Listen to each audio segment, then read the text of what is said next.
Audifinia.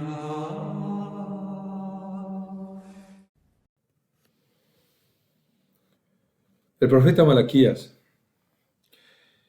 El libro del profeta Malaquías es un libro breve, de 3 capítulos según nuestras Biblias, siguiendo la Biblia hebrea y la versión griega de los 70.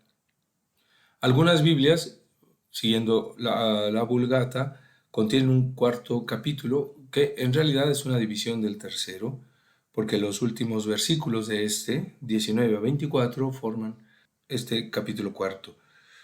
El texto no cambia. Malaquías es un nombre. La palabra significa mi mensajero, por lo que se piensa que se da este título al autor anónimo del libro, por sugerencia quizá de 3:1, donde se dice, he aquí que yo envío a mi mensajero a allanar el camino delante de mí. Reconocemos la expresión, ¿verdad? Marcos 1:12 la utiliza para designar a San Juan Bautista, precursor del Señor. Sobre la fecha de composición, el libro no contiene datos explícitos que ayuden a fijarla.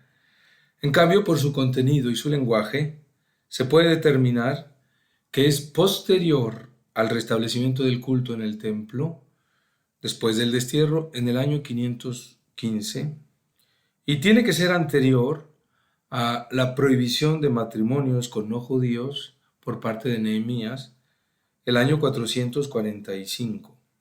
Se dice en 2:11 en nuestro libro, Judá ha traicionado, una abominación se ha cometido en Israel y en Jerusalén, porque Judá ha profanado el santuario querido de Yahvé al casarse con la hija de un dios extranjero.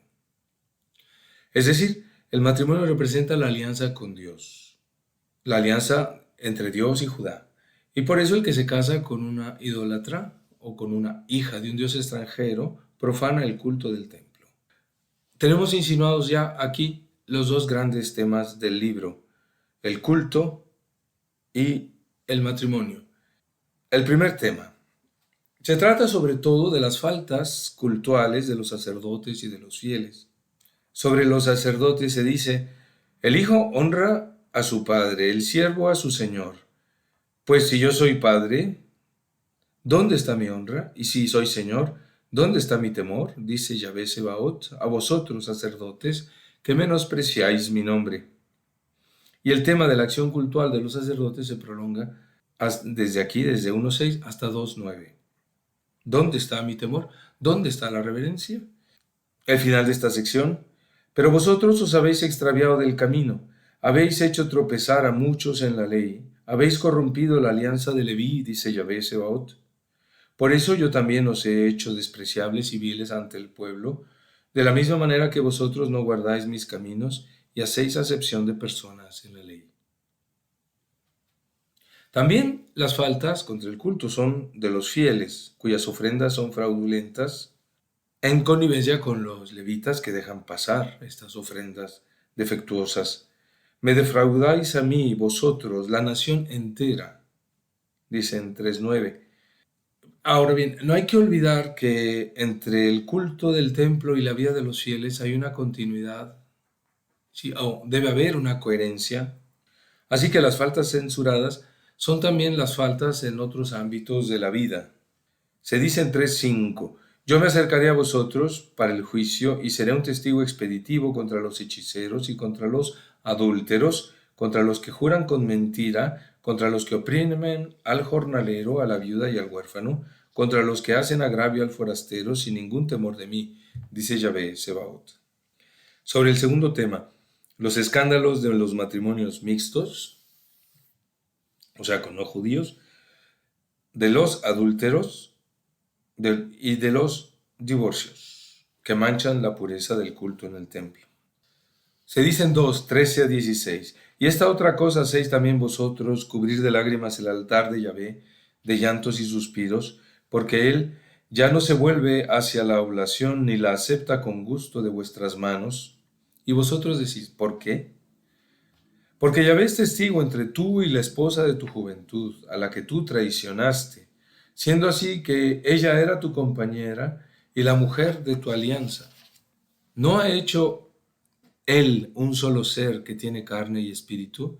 y este que es uno que busca una posteridad dada por Dios.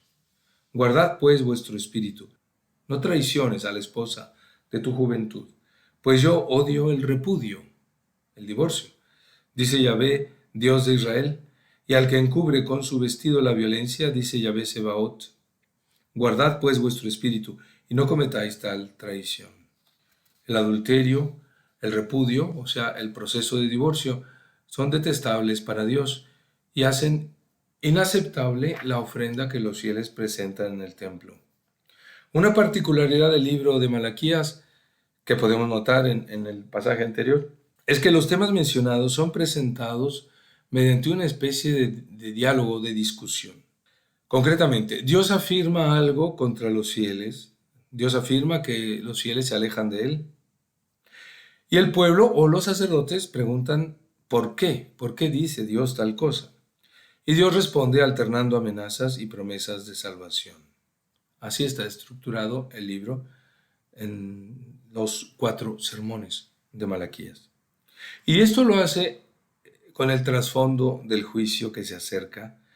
El juicio a veces no es trasfondo, pasa a primer plano y es denominado el día que yo preparo, se dice en 3:17.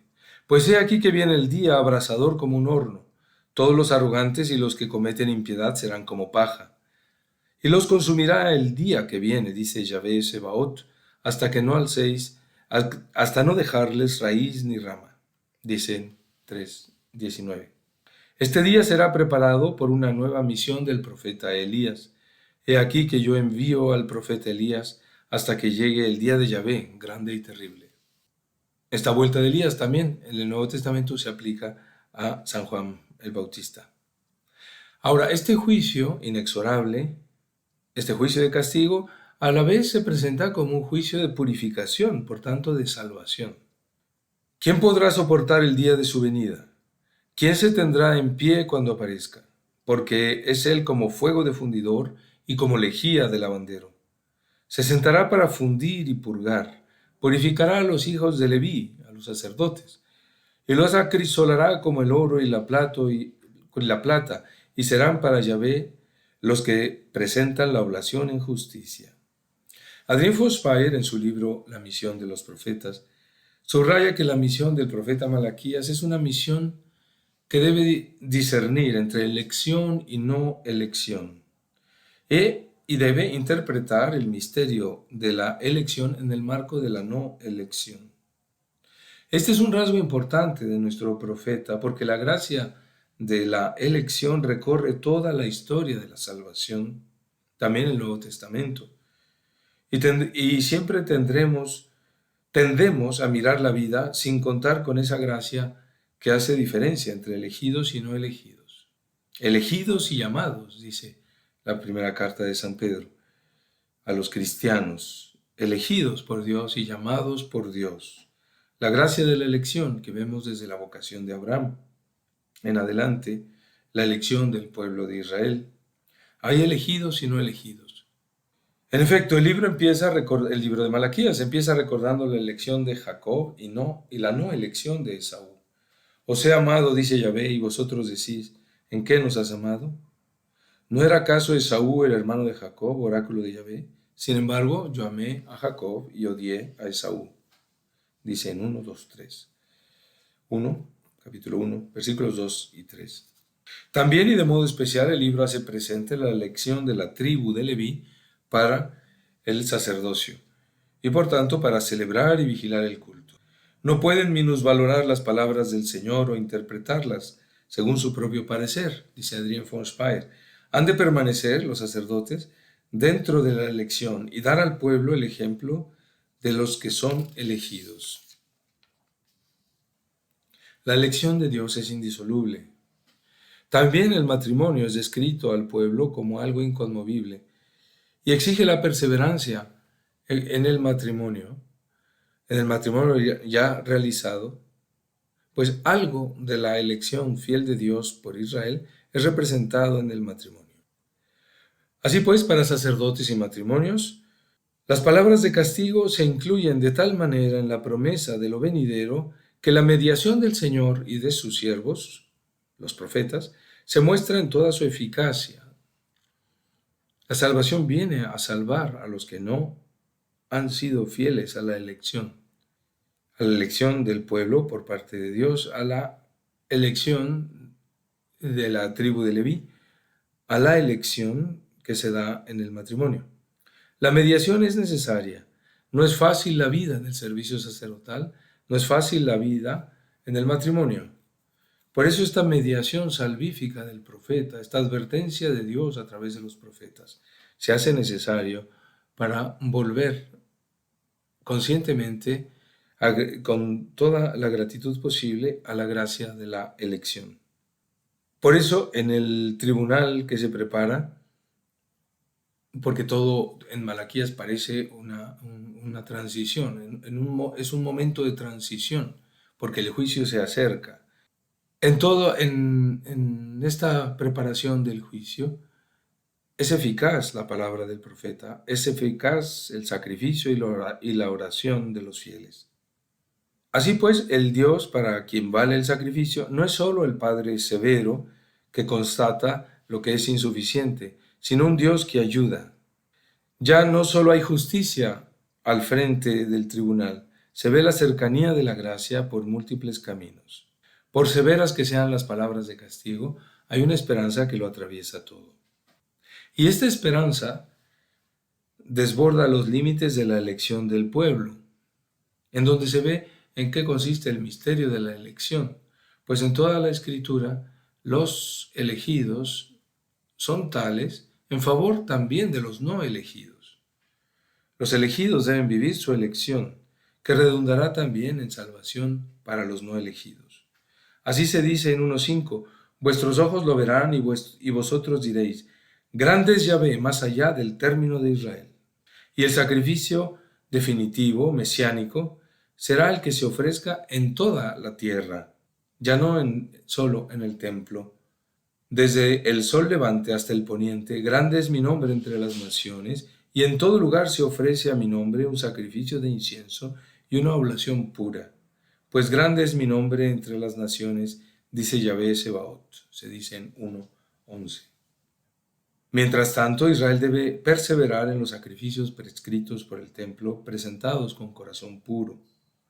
Mientras llega este sacrificio, el sacrificio del Señor en la cruz, el sacrificio que está en la celebración eucarística y que se ofrece en todas las naciones.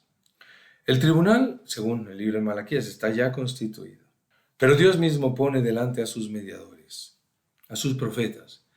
Podemos pensar como cristianos, también pone como mediador al mediador entre Dios y los hombres, a su Hijo Jesucristo. Y por eso las últimas palabras contienen ya en modo muy explícito el amor total. Serán ellos para mí, dice Yahvé Sebaot, en el día que yo preparo propiedad personal, y yo seré indulgente con ellos como es indulgente un padre con el hijo que le sirve. Él hará volver el corazón de los padres a los hijos, y el corazón de los hijos a los padres, no sea que venga yo a herir la tierra de anatema. Estas, dice Adrien von Speyer, son palabras del padre afligido, cuya más grande preocupación es que su amor ya no brilla, que la justicia debe tomar forma de castigo, pues por todas partes los suyos transgredieron su mandamiento, incluso los sacerdotes, y que el pueblo no corresponde a la confianza que él le ha hecho presente. El padre afligido, el padre que tiene que castigar pero quiere perdonar. Así nos deja el profeta Malaquías, ante Dios exponiendo su corazón paterno, que solo nuestro Señor Jesucristo representará perfectamente.